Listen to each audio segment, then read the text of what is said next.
My name is Derek DeNicola. I am a writer and producer working out of Los Angeles, California. And, I guess there's no other way to say this. I should be writing, but I'm not right now. I instead am going to be talking to you about where I left off on my last flash stream. If you're watching this on YouTube, be sure to like, subscribe, follow, come catch me on the live stream. But I did mention that I wanted to talk a little bit more about the novelization of a screenplay that I wrote and a little bit about why I did that. It's not very common, actually. Usually people find novels that they really like and buy the rights to them and then want to turn them into a screenplay, movie, and then subsequent spin-offs if it's popular. I had a story that I really wanted to tell. I found this footnote in history about this famous executioner. His name was Thomas Derrick, no relation.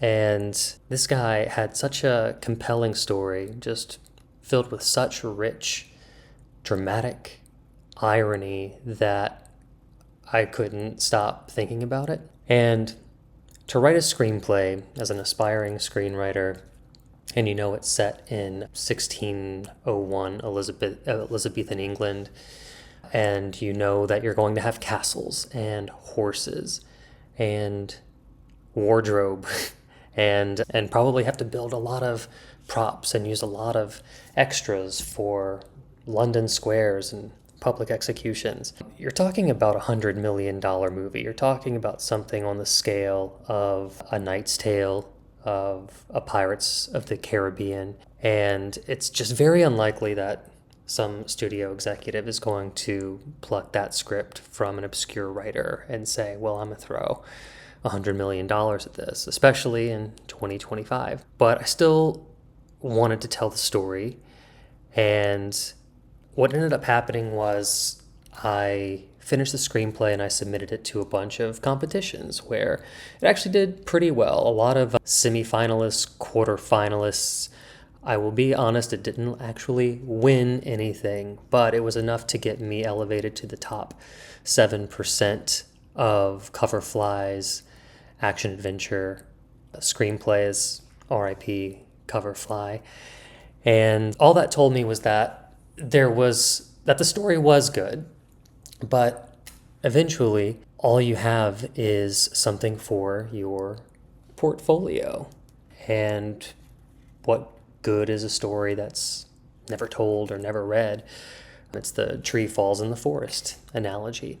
So with that in mind, still loving the story, still wanting to do something with it, the truth of the matter is that if you don't have a famous director, an A-list actor attached to your story, if you don't have a major production company attached to your story, if you are not a multi-millionaire or billionaire and willing to self-finance your own movies, then another path that you can take is kind of reverse engineering the path to IP.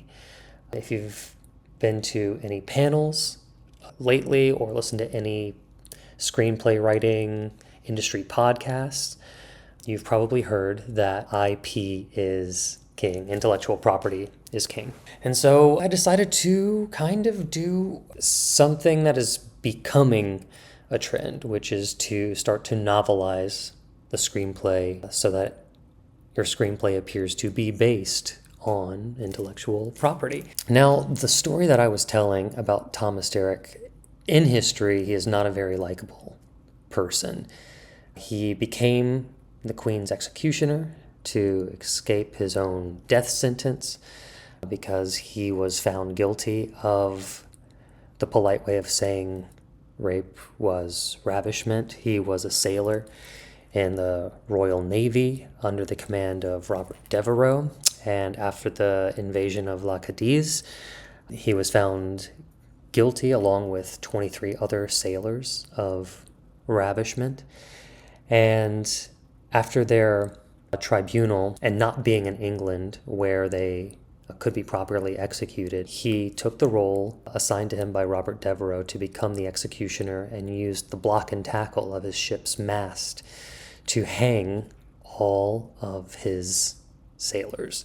all of his shipmates. And then whenever he returned to England, he continued that role in that capacity and took the block and tackle pulley system knowledge with him and kind of reinvented the gallows, made executions swift, quick, more just, a little bit more merciful. Whether that was his intention or not, he did do it. For a while, the gallows were called the derricks. Yes, I did find this story because I was researching the origin of my name. And over his lifetime, he executed over 3,000 people on behalf of the Queen, not to mention Robert Devereux, who was the person who ended up appointing him to that position. So in the screenplay, I had a challenge. I knew that such a dark story would never be funded for $100 million if it weren't something kind of four-quadrant. And what does four-quadrant mean? There's 4 quadrants in a global demographic of what all studios want to hit. It means that a film has appeal to everyone: males, females, under 25, and over 25. And that's just the blanket term that Hollywood uses to name all of their major audience groups. So one of the tricks that I had to do was find a way to make a person this vile the hero of a story.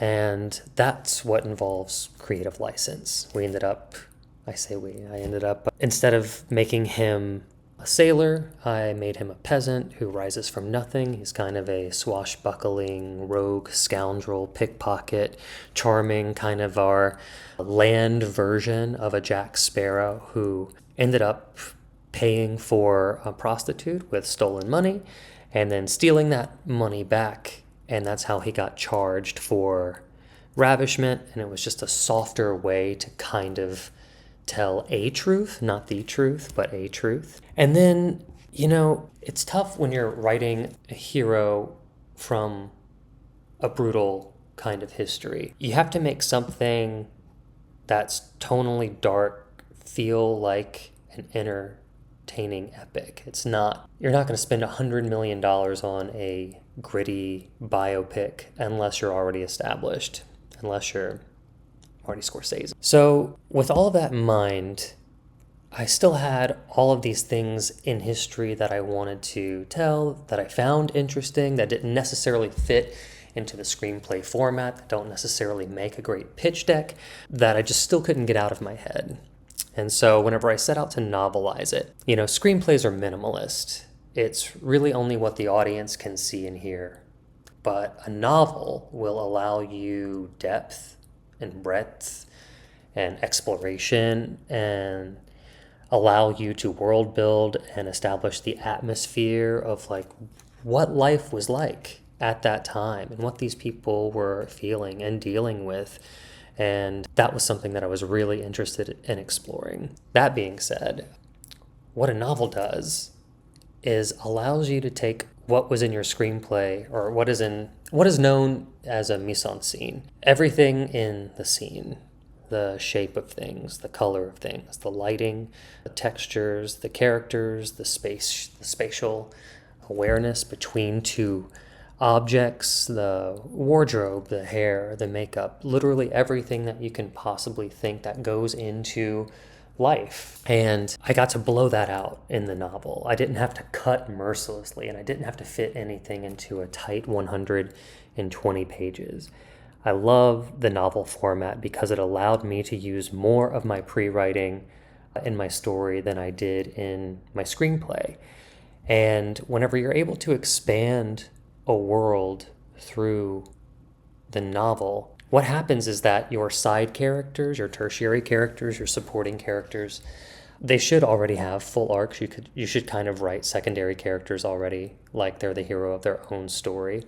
But sometimes you don't get their backstory. Sometimes you get their surface level motivations, but you don't get to always sit with a secondary character for a long period of time to really understand and feel for why they might do something in a story.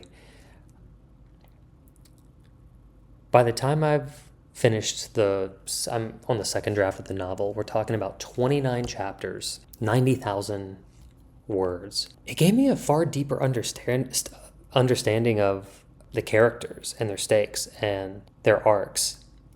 And not only that, but the politics of the time, and like really being able to step into people's shoes allowed me to actually circle back to my screenplay and revise my screenplay with richer character choices and subtler motivations that I hadn't considered before. I think the longer that you write on something, the better it is going to get. Eventually, you do have to find a stopping point.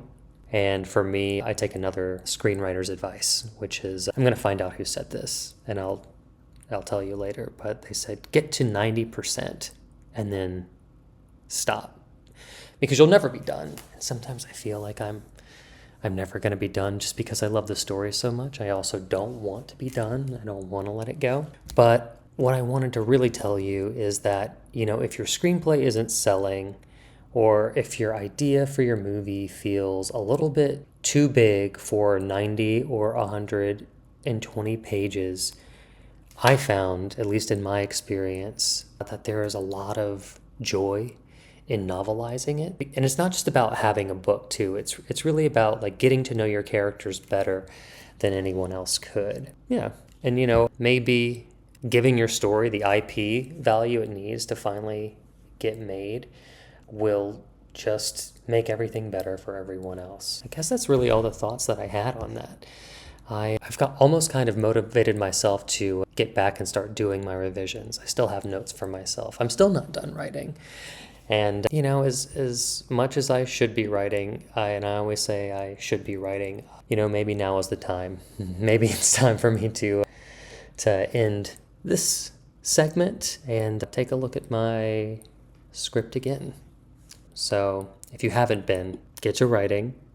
And remember, writing is everything. Writing is mathematics, it's sculpting, it's thinking, it's journaling.